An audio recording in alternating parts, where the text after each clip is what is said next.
the Texas Rangers, starring Joel McRae as Ranger Jace Pearson. Another authentic reenactment of a case transcribed from the files of the Texas Rangers.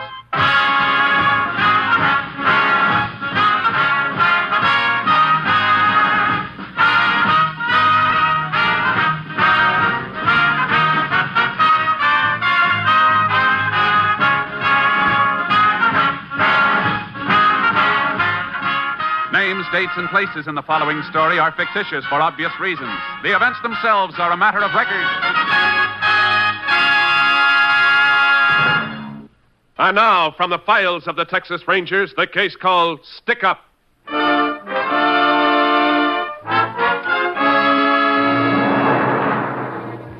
It is early morning, September 6, 1938, the day after Labor Day. In a quiet little town of Avon, Texas, the last breakfast customer has just left Baker's Beanery. Owner Tom Baker, alone in the roadside cafe, stands behind the counter, washing dishes. Why they're a-dying, Nellie started crying. You ain't gonna two-time me. Oh, howdy, General. Howdy, boy. Sure getting hard, ain't it? Uh-huh.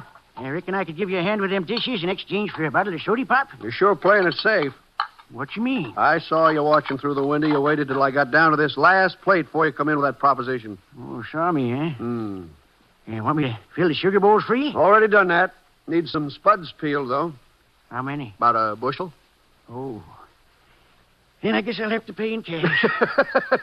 General, you're the biggest moocher in the whole state of Texas. Well, I'll get a free one off you yet. Now, how about giving a cash customer some service, boy? Just one thing first. What's that? You sure you got a nickel? I mean, you ain't going to finish the soda and then tell me you lost the money through a hole in your pocket. You ain't never going to forget that, are you? Well, this time I got the money. 5 cents? Well, I got 4 cents. I'll give you IOU for the other penny. That's all right. I'll trust you. You being a war hero and all that. What kind do you want? What kind you got? Oh, sarsaparilla, grape, orange, lime, cherry. Hey, you got root beer? Yeah. That's what I want. All right. Here you are. Hey, shove them straws down here, will you? Sure you don't want me to drink it for you? I can manage, thank you. Well, what are you waiting for, boy? That's 4 cents, or do you want me to send you a bill at the end of the month? Go on. Wait on that young fella that just come in. Come on, let's see your money first. Be right there, mister. All right. Money crazy, that's all you are. That's 1 penny. Yep. 2. Mm-hmm.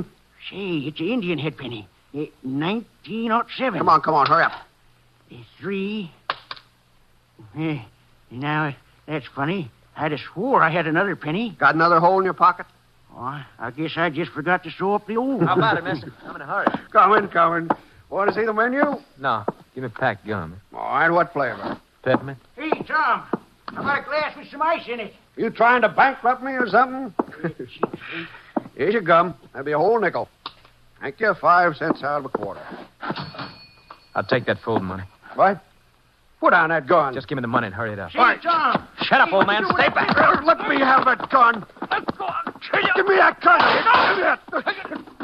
Come here, you. Stop, or I'll shoot. Stop. Missed him. I got the truck. General. You're bleeding. Oh, no.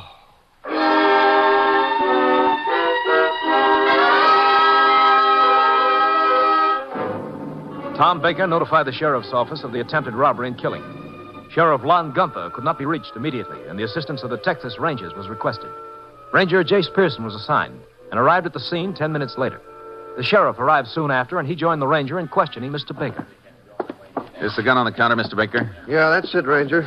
I was trying to get it away from the guy when it went off. I never should have done it. I should have just given him the money. The general might be alive right now if I had. No, there's no use figuring that way, Tom. Well, Did you cover him up with those towels? Yeah, I couldn't stand them people looking in at him. Well, I know how you feel, Tom. All of us who knew him had a soft spot for the old boy. You know, it's a funny thing. I never did know his real name. Mm-hmm. How'd the killer escape? The truck, I fired at him a few times before he drove off. You hit him? I don't think so, but I know I put a couple holes in the back of the truck. What kind was it? Half-ton pickup, painted red. Did you get the license number? No, I didn't. How about the make and year? Well, I don't know the make, but I'd say it was about a 34 model. Where was the truck parked? Under the live oak over there. You can see through the window here. That's right. Over there. Uh-huh. And it was parked kind of catty corner, so he had to jump in the right side. Could you see into the cab? No, I couldn't. What'd the man look like? Oh, about average height, dark hair, just an ordinary-looking guy. How old? His 20s, I'd say. How was he dressed? Denim pants and a black cowboy shirt with white piping. Like tore his sleeve off when we was fighting. We put out an all-points bulletin, Sheriff. You might not find it so easy to hide a red truck with bullet holes in it.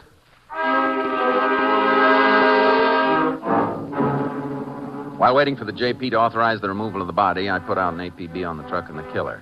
Sheriff and I then drove Tom Baker down to the sheriff's office to get his statement and let him look over the mug files. About 2 hours later, we got a call from the highway patrol. They'd found the truck abandoned on Farm Road 107, about 25 miles east of Avon.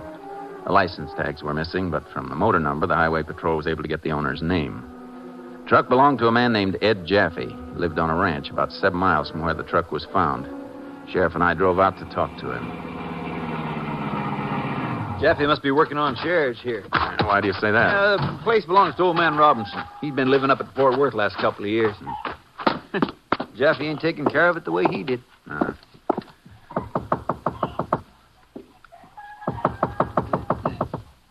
a minute. Yes? Howdy, ma'am. I'm Sheriff Gunther. This is Ranger Pearson. Is Ed Jaffe here? Oh, did you find our truck? Yes, ma'am. What is it, Martha?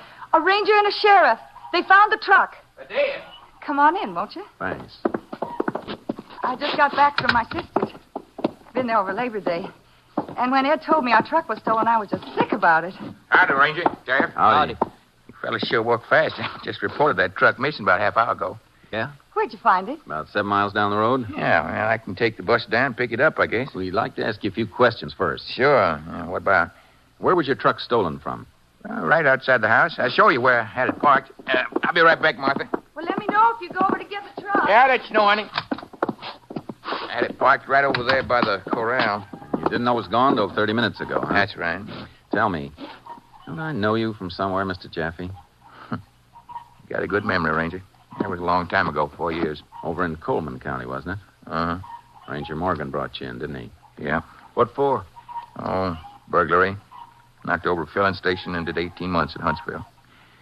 But I'm out of that record for good. Yeah? Darn right, I'm ranching now. I ain't fixing to spend no more time at Huntsville. I guess you wouldn't know then about your truck being used in a robbery and murder, would you? Oh, wait a minute. I don't know anything like that. You think it's just a coincidence? Look, I made a mistake once and I paid for it. 18 months. Now, if my truck was used like you say, don't try to pin it on me just because I got a record. The killing took place about 5 hours ago. How come you waited until half an hour ago to report your truck was stolen? Because I didn't know it was gone till then. I wasn't here. Besides, why'd I call the cops if I was tied up in it? To try to look innocent, maybe? That's been tried lots of times. But Where were you this morning? I was with Will Hicks at his place about 3 miles from here. All morning? That's right. I was up in them shingle his roof. Look, you're just picking on me because I got a record. If you're innocent, you got nothing to worry about. Look, I couldn't have been mixed up in no crime if I was at Will's place. And I was there from 7 this morning till noon. Yeah? Well, let's go talk to this friend of yours and see if your alibi holds up.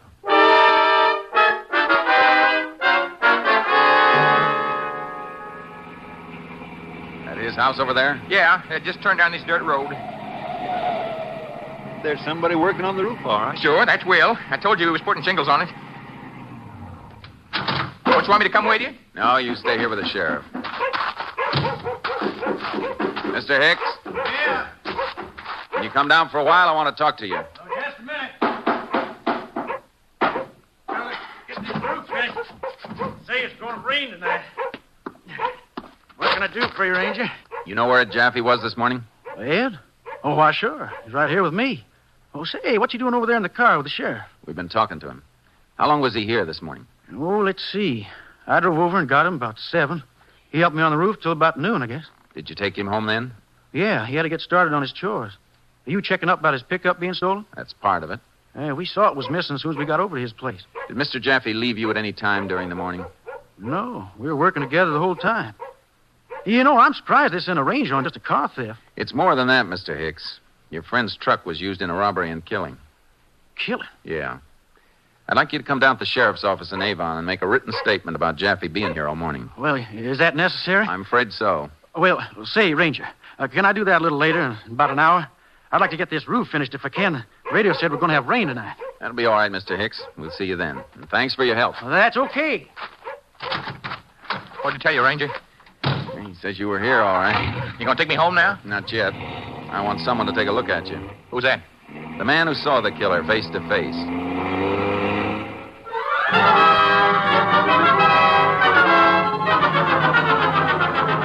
We drove Ed Jaffe into town and took him into the sheriff's office. We had Tom Baker look at him. He was positive Jaffe was not the killer. We had one of the sheriff's deputies drive Jaffe back to his ranch and proceeded to show Tom Baker more mugshots of every man picked up for robbery in the county within recent years. An hour later, Mr. Baker was still looking. This one? No? No? No. How about this one, Mr. Baker? No.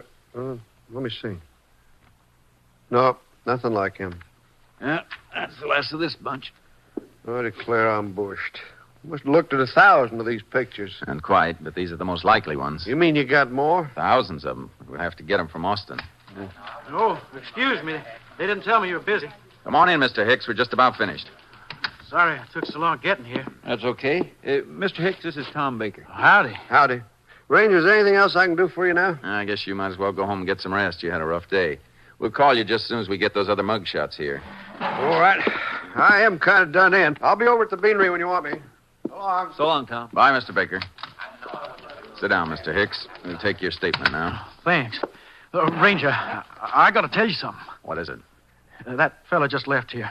Is he the one who saw the killer? Yeah. Has he seen Ed? Just a little while ago. He definitely cleared him, though. Well, I'm sure glad to hear that. But I still got to tell you something. What's on your mind, Mr. Hicks? Well, it's hard for me to say this. I never lied to no officer of the law before. But I just thought I was doing Ed a favor, and it wouldn't hurt nobody. What do you mean? Well, Ed come to me just before noon. You know his wife was away. Yeah. And he said he'd been down here in town seeing some gal he knows. You know how some fellas are. And what about it? Well, he told me his pickup was really stolen in front of this gal's house. He didn't want his wife to find out where he was. So he asked me to tell her or anybody else that he was with me all morning, helping to fix my roof. He wasn't with you? No, sir. He wasn't. Why didn't you tell me that before? Well, when you told me it wasn't just a stolen truck, but a killing, why, I just didn't know what to do. Uh-huh. Well, that sure puts a new light on things. In the first place, I don't think there was a woman. Why do you say that, Jace? Look, if his truck really was stolen in town, he'd have gone to your office and reported it. He wouldn't have mentioned who he was visiting. Well, then why'd he tell me that story about a woman? So you'd come to his rescue and say he was with you all morning? Yeah, but now, Jace, if there was no woman, why would he want to use Hicks as an alibi? Because maybe that truck of his wasn't stolen at all. Maybe he was driving it himself this morning. Now, hold on, Jace. That mule won't pull. Baker said himself Jaffe wasn't the killer. I know, Sheriff. But Baker saw only one man. That doesn't mean there wasn't another one waiting in the truck. Come to think of it, he did say the killer climbed in on the right side. And I got a feeling that on the left side was the driver, Ed Jaffe. Come on, Sheriff. We're going to pick him up.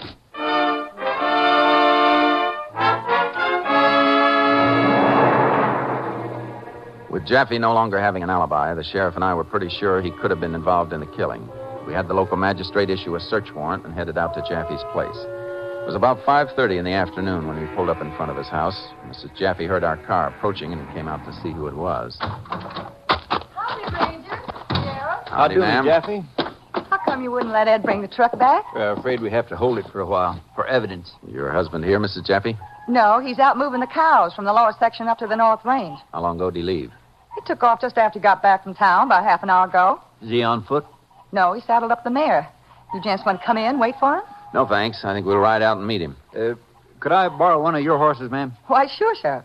Take that roan from the corral over there. Thank you. I'll get charcoal out of the trailer. If you want to wait, I know Ed'll be back pretty soon. I'm afraid the business we've got with your husband, ma'am, won't wait.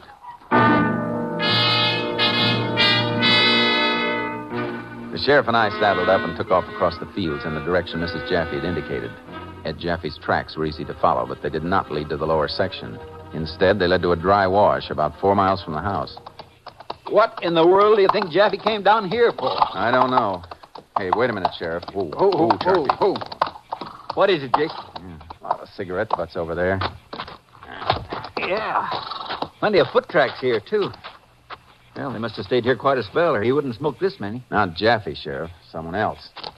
Look at all these footprints. They're made by men wearing shoes, not boots like Jaffe. Yeah. You think this other fella could be the killer? Maybe hiding out here and Jaffe came to meet him? I don't know. Jaffe met someone here, all right. Yeah. Whoever it was, he sure must have been nervous. Darn near wore a rut in the dirt, pacing up and down. Come here, Sheriff. What is it, Jake? Find something else? Yeah, black shirt. Spotted the edge of it sticking out from under the brush. White piping and a torn sleeve. Like the one Baker said the killer wore. I guess Jaffe brought him a change of clothing. I wonder where they went. We better find out before they get too far. There's the tracks Jaffe's horse made leaving here. Yeah. Hold still. Let's go, Charky. I don't see the other fellow's tracks, Jace. They must be riding double with Jaffe. That could slow him down, son. Uh-huh. Come on, Sheriff. Let's knock on it. Yeah.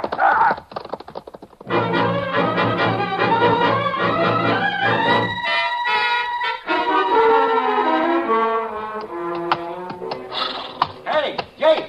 Oh, Charky. Oh, boy. Jace, I saw Jaffe from up there. He was coming toward us. You riding through the wash? No, he's above it, coming this way. Come on, Charky. Easy, boy. Easy. He was alone, Jace. Just coming over that rise. Yeah. There, see him? Yeah. What's on the other side of the rise? The highway. That's probably where he's been. Come on. Up. Come on, boy. Look, he's turning around, Jace. Jaffe, hold up. He doesn't hear you. He'll hear this. He heard that, all right. He sure did. You going to me, Ranger? You know darn well we were, Jaffe. boy. Why'd you run? I didn't hear you, honest. Not until I heard those shots. What's the matter? Where's the man you met back there in that wash? Man? What man? I don't know what you're talking about. I just bet you don't. Where you been? I've just been up the store. Yeah? You sure you weren't taking your pal to the highway? No, I just went to the store for a bottle of beer. Come on, Jaffe. We're going back to that highway.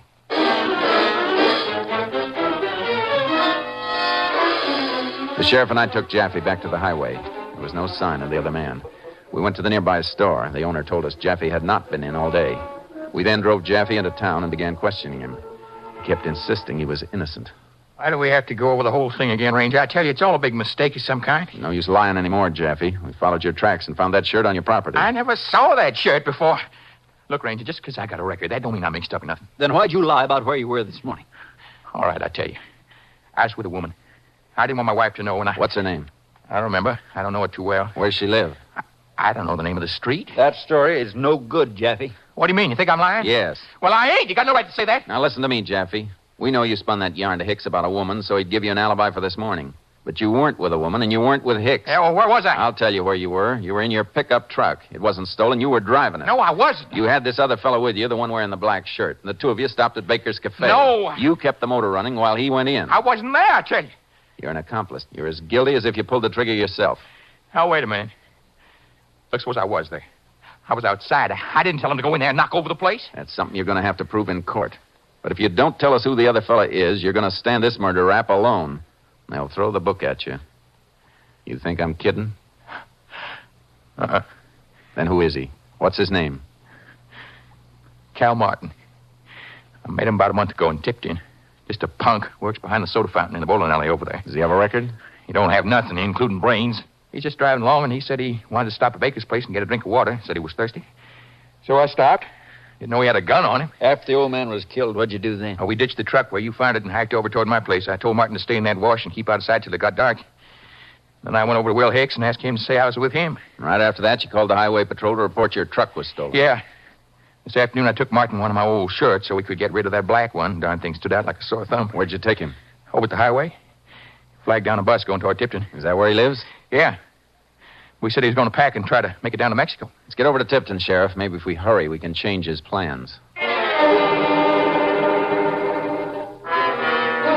The sheriff booked Ed Jaffe immediately, and the two of us took off for Tipton. We arrived there about 9:30 that night. Reckon he's still here, Jay? Could be. I phoned the bus station while you were getting the warrant. No bus leaving here till midnight. He's probably waiting in his room rather than go out in the street.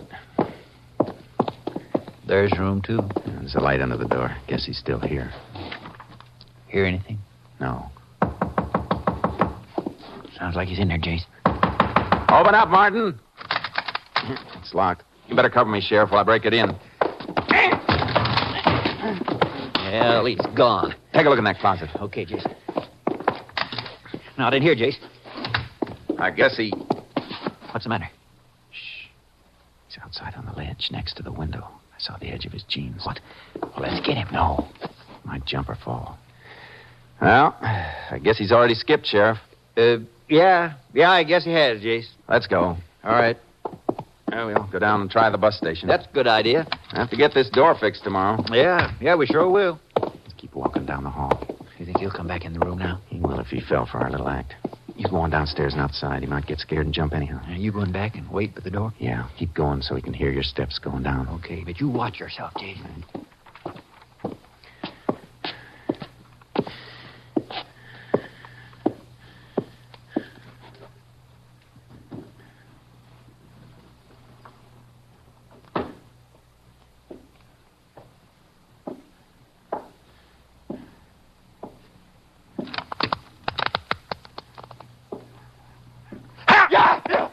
Hold it, Martin. All right, you got me. You got me. Well, what do you want me for, anyway? For killing an old man in Avon this morning? I don't know what you're talking about. I didn't No say use, Martin. Jaffe told us the whole story. No, I don't believe it. Well, he did. Jason, you all right? Yeah, everything's under control, Sheriff. You better put your cuffs on. Yeah. Come on, you put your hands out. Look, I didn't mean to shoot anybody. It was an accident. Afraid the law looks at it a little different, son. When you rob a place with a gun, it's never an accident.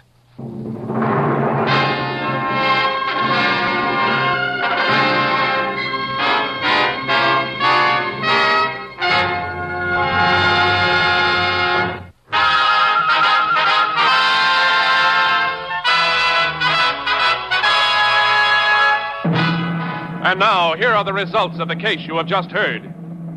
Cal Martin and Ed Jaffe were charged with armed robbery and murder with malice.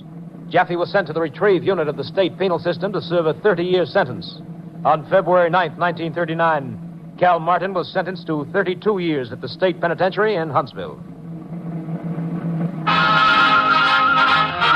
Next week, Joel McCrea in another authentic reenactment of a case from the files of the Texas Rangers.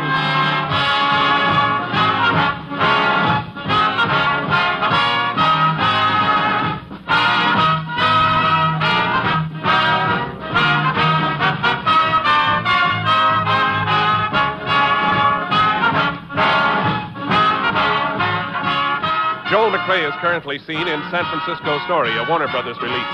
The cast included Tony Barrett, Tom Tully, Leroy Leonard, Parley Bear, Junie Ellis, and Lamont Johnson. Technical advisor was Captain M.T. Lone Wolf Gonzalez of the Texas Rangers. This story was transcribed and adapted by Bernard Ederer and Robert A. White, and the program was produced and directed by Stacy Keach. Tales of the Texas Rangers is heard each week overseas through the worldwide facilities of the Armed Forces Radio Service. Hal Gibney speaking.